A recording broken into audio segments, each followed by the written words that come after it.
Vamos ahora con las actividades y con las propuestas de los aspirantes a la silla presidencial. Acompáñenos.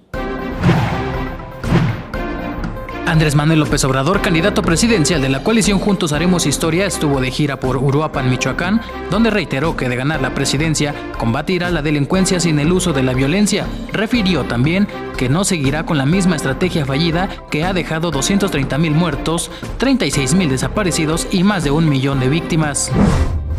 Por su parte, el candidato de la coalición por México al frente, Ricardo Anaya, realiza una conferencia de prensa en Jalisco donde aseguró que nadie lo va a detener, nadie hará que se doble y que va a seguir adelante, por lo que dijo que ganará la elección del 1 de julio y logrará el cambio profundo que México necesita.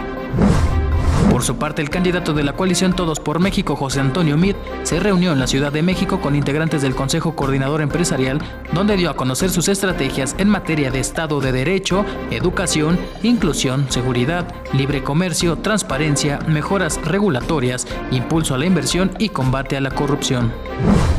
Por último, Jaime Rodríguez Calderón, candidato independiente a la presidencia de la República, estuvo en Parral, Chihuahua, donde destacó que de ganar las próximas elecciones del 1 de julio, apoyaría a los productores mexicanos. También destacó que haría que la banca regrese a México, pero dijo que los empresarios mexicanos serían los que manejen el dinero.